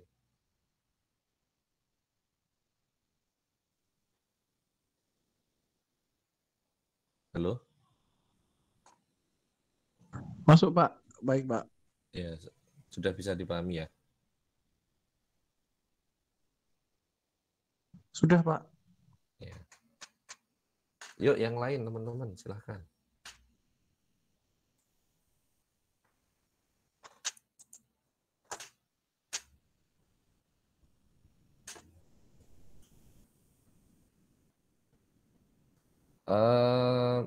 Boleh dong saya nanya ya teman-teman yang ikut MBKM yang available secara waktu atau mungkin MBKM-nya tadi ya studi independen ya, atau mungkin ikut di Bangkit Academy, siapa aja ya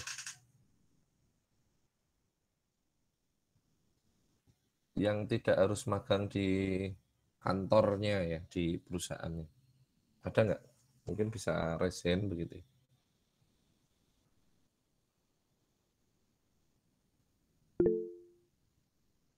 Mas Noval ya, yang lain yang online begitu ya, yang pelaksanaan MBKM-nya online. Mas Gidan, ada lagi Mas Sahrul, Mas Michael,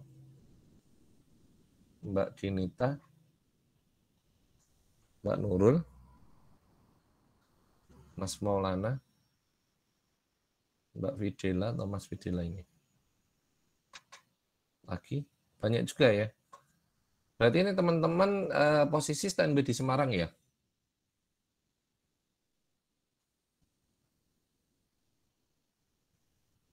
Ya kalau di Semarang. Iya Pak, standby di Semarang Pak kalau saya. Mas Dafra juga, Mbak Nurul.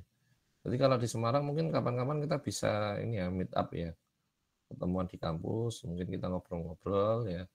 Mungkin tidak hanya masalah es Garuda juga ya, mungkin masalah-masalah yang lain ya, tentang riset dan lain sebagainya. Ini kan potensi sekali ya, karena bidang kajian ya saat ini ya kalau RPLD dimotori oleh Pak Ferry ya, kemudian untuk sistem cerdas dimotori oleh Pak Hani, ini ke depan juga akan mengadakan kegiatan-kegiatan riset ya, dan tentunya salah satu yang prioritas adalah teman-teman ini ya ke depannya untuk support ya kegiatan-kegiatannya. Atau mungkin ketika nanti ada proyek-proyek riset dari dosen-dosen ya, tentunya teman-teman ini bisa menjadi salah satu yang prioritas ya untuk bareng-bareng ya. Untuk kesibukan daily-nya, hariannya teman-teman gimana ini? Maksudnya apakah harus standby begitu di room atau menunggu, biasanya kalau ada meeting secara terjadwal begitu, atau supervisi dari supervisornya begitu? Mungkin ada yang terjadwal. Oke. Itu setiap hari Mas Noval?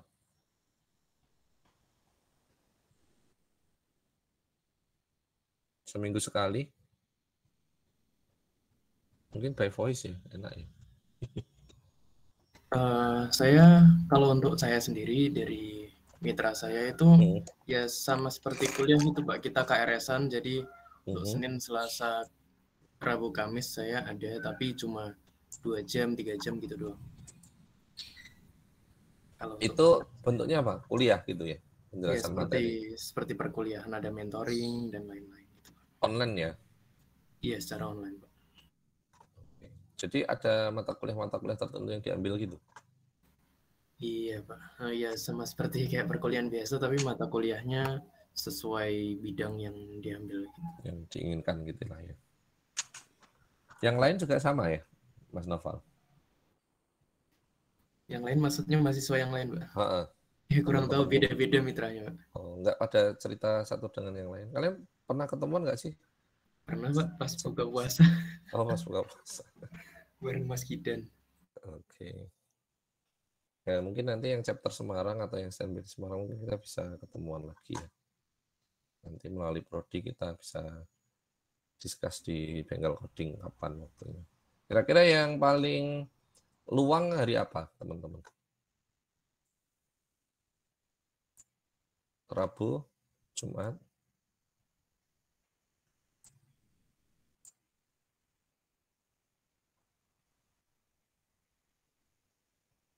atau nanti kita lakukan pendataan aja ya. Nanti kita bisa agendakan. Baik, ada lagi yang mau ditanyakan? Silakan. Pak, saya Pak mau tanya lagi. Mas Afin, silakan Mas. Kebetulan kan semester ini saya ngambil TA1, TA2 Pak. Otomatis kan kalau menunda TA2 kan rasanya gimana gitu. Karena udah bayar. Iya. Iya, kalau misalnya Pak kita ini ikut sidang TA2 dulu tapi menunda wisuda boleh nggak sih Pak? Monggo Pak Adit atau Pak Mulyono mungkin yang bisa menjawab pertanyaan dari Mas Afin. Maksudnya gimana Mas? Anda ikut ujian TA2, setelah ujian TA2 wisudanya pindah gitu? Iya Pak. Ya, tapi kan setelah Anda ikut ujian nanti ada proses yudisium ya. Di proses yudisium itu biasanya tidak lama-lama setelah Anda ujian TA2. Jadi mungkin saya perlu jelaskan juga ke semuanya ini ya. Jadi kalau untuk ikut ujian TA2 berarti syaratnya pertama harus lulus TA1. Syarat kedua minimal jumlah SKS-nya yang sudah lulus itu 140 SKS minimal itu ya. 140 SKS. Yang 4 SKS itu kan TA2. Jadi total minimal lulus itu SKS-nya adalah 144. Jadi untuk ujian TA2 berarti Anda sudah memenuhi semuanya. TA1 sudah lulus, terus sudah lulus mata kuliah TA1 serta mata kuliah lain itu 140 SKS. Nilai IPK itu minimal 2, tidak ada nilai E, nilai D-nya maksimal 2 mata kuliah atau 5%. Jadi kalau itu sudah memenuhi, Anda bisa ikut ujian TA2.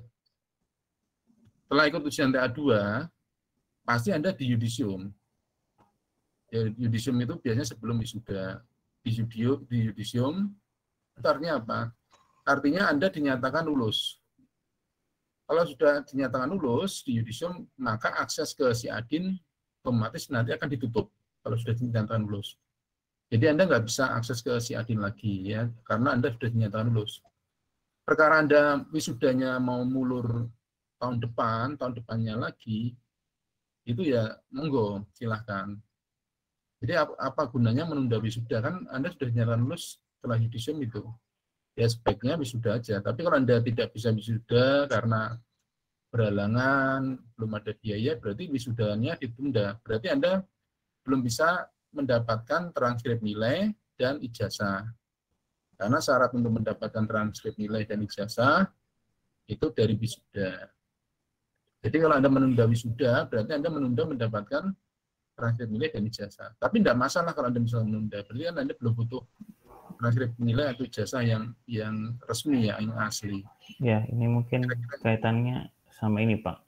Karena kan program Garuda S-nya mungkin baru jalan akhir tahun dan butuh 1 tahun untuk katakanlah mengikuti program joint research-nya. Jadi mungkin apa Mas Afin berpikir untuk menunda tapi dia tetap ikut jalan karena kalau sudah diwisuda kan nanti tidak bisa ikut program kalau misalkan dinyatakan lulus misalkan. Nah, berarti kalau mau ikut ini, Anda setelah ujian TA2, saya tunda yudisiumnya. Jadi tidak saya luluskan dulu ya, tidak saya luluskan dulu sampai bisa mengikuti ini. Jadi gitu. Jadi yudisium itu biasanya setelah ujian TA itu ada yudisium ya, selisih 1 bulan itu ada yudisium. Berarti kalau Anda tidak ingin lulus dulu ya, saya simpan data Anda, tidak saya yudisium. Tapi yang jelas kalau ikut ujian TA2 itu sudah memenuhi semuanya. Jadi nilai sudah lulus semua, minimal 140 SKS, tidak ada nilai E, nilai D minimal 5%, IPK minimal 2. Kalau sudah itu bisa ujian TA2. Kalau sudah ujian TA2, kalau Anda pengen nggak lulus, ya berarti tidak saya yudisium dulu. Anda saya simpan dulu, berarti Anda masih sebagai mahasiswa. Kira-kira seperti itu, Mas Apin Jaki. Oke, Pak. Terima kasih infonya, Pak. Oke, terima kasih Pak Max ya atas penjelasannya, sudah sangat jelas sekali, dan mungkin sebagaimana Afin, yang lain juga mungkin ada yang tidak paham, dan ini sekaligus menjadi ini ya informasi yang bagus banget ya bagi teman-teman ya terkait dengan sidang TA, kelulusan, ya yudisium dan wisuda. Yuk, ada lagi yang mau ditanyakan? Silahkan. Ini momen langka loh ya, ada Pak Kaprodi dan Pak Sekprodi ini ya. Biasanya beliau-beliau ini waktunya sangat padat sekali, tapi ini dilonggarkan untuk teman-teman. Jadi tanya aja ya, hal-hal yang berkaitan dengan diskusi. Silahkan nih Mas siapa? Novel. Maaf Pak, saya izin bertanya Pak. Iya, silahkan. Ini kan Garuda S kan ini tentang riset ya Pak. Iya. Untuk kita atau mungkin cuma saya ya, tertarik tapi buta atau bahkan belum ada bekal tentang riset itu, maksudnya gimana ya Pak? Masih buta banget tentang riset sih. Iya, jadi teman-teman ini kan baru semester 5 ya. Memang nanti ketika teman-teman masuk ke semester 6, teman-teman baru akan mendapatkan informasi tentang apa itu riset melalui mata kuliah riset metodologi.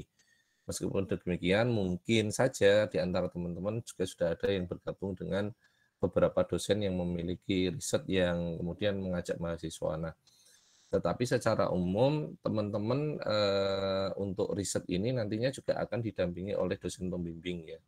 Makanya kan tadi di slide tentang to-do list ya yang harus dilakukan mahasiswa setelah sosialisasi ini itu adalah cari dulu dosen pembimbing begitu ya, yang teman-teman itu enjoy, asik, seneng ya, mungkin selama ini mungkin di kelas atau mungkin pernah bertemu langsung itu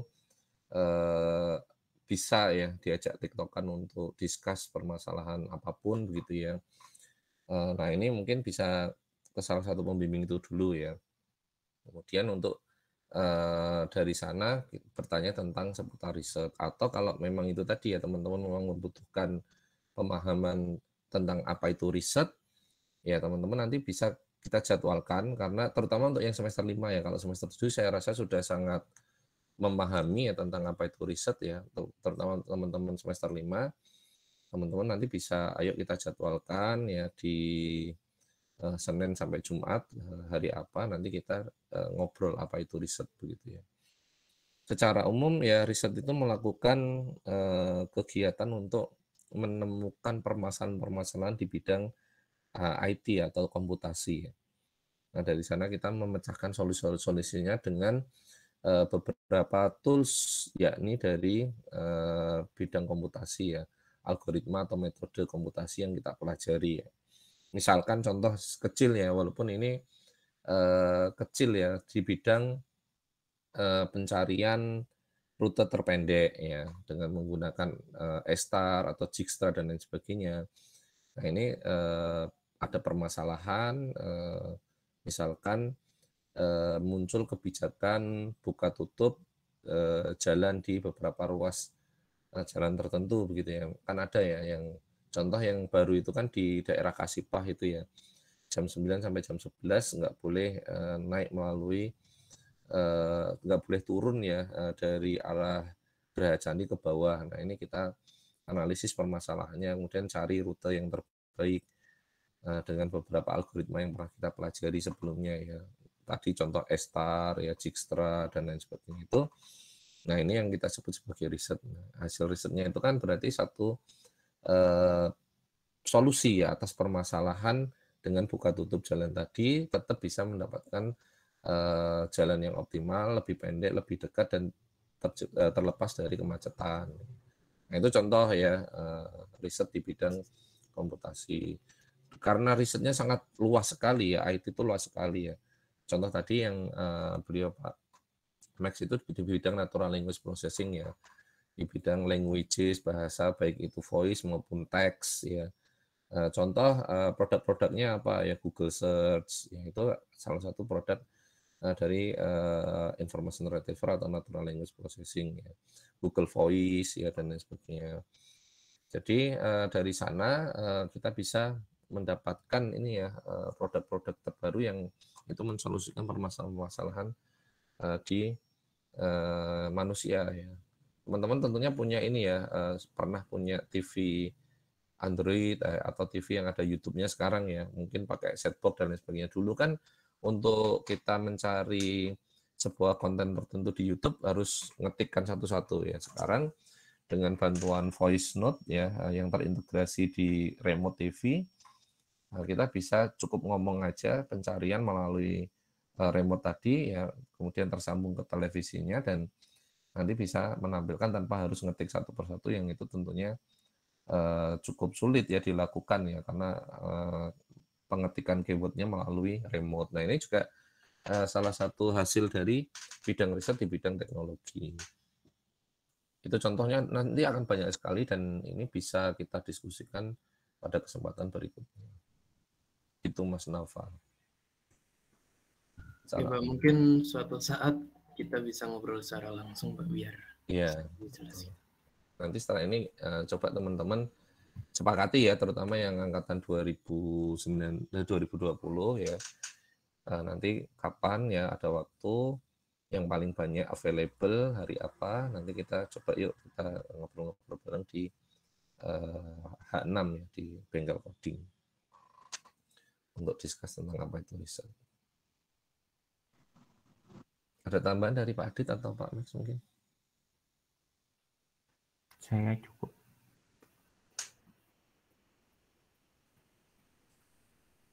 Itu rekan-rekan.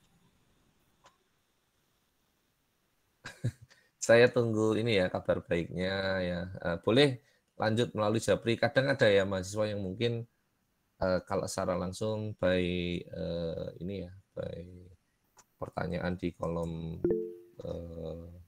message atau mungkin by voice note mungkin sungkan begitu ya. Nah, mungkin bisa Japri ke saya, Pak Adit atau Pak Max untuk informasi selanjutnya terkait dengan Garuda S ini.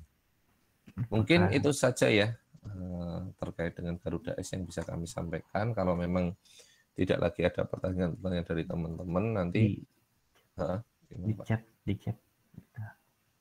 Oh, di kolom chat. Apakah ada grupnya? Belum ya sejauh ini ya? Belum. Karena ini kami juga baru sosialisasi pekan ini ya Pak Adit ya. Betul. Maksudnya cerita ke teman-teman kemudian menawarkan itu baru ini.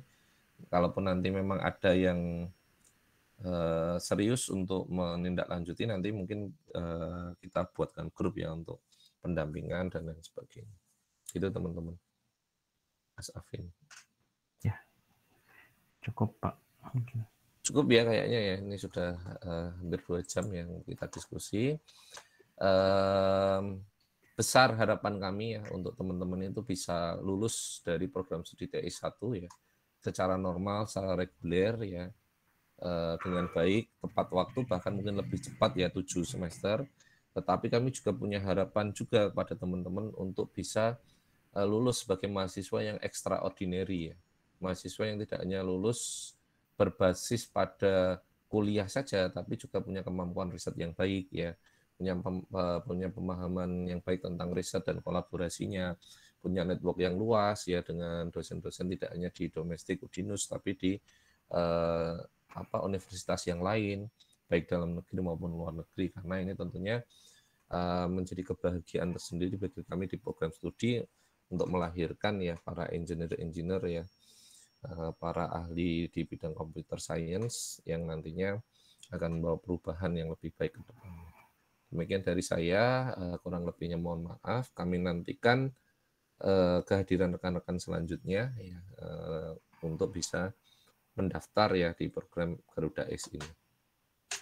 Kemudian pertemuan ini kami record ya, nanti akan kami share hasil recordingnya kalau sudah berhasil di-generate oleh Google ya di Google Drive kami, sehingga teman-teman yang tidak hadir atau mungkin terlambat tadi menyimak nanti bisa mengikuti pembahasan ya meskipun secara tertunda melalui recording tadi. Demikian kurang lebihnya mohon maaf. Terima kasih atas perhatian dan atensinya, terutama untuk Mbak Rusda ya yang harus mengikuti program ini sambil memasak gitu ya. Semoga masakannya nggak gosong gitu ya. Dan mungkin lain waktu ya kita nunggu nih hasil masakannya. Kayaknya enak ini. Itu dari saya. Semangat dan sukses selalu teman-teman. Assalamualaikum warahmatullahi wabarakatuh. Waalaikumsalam. Waalaikumsalam warahmatullahi wabarakatuh. Semangat ya. Terima kasih Pak Adita, Pak Adita.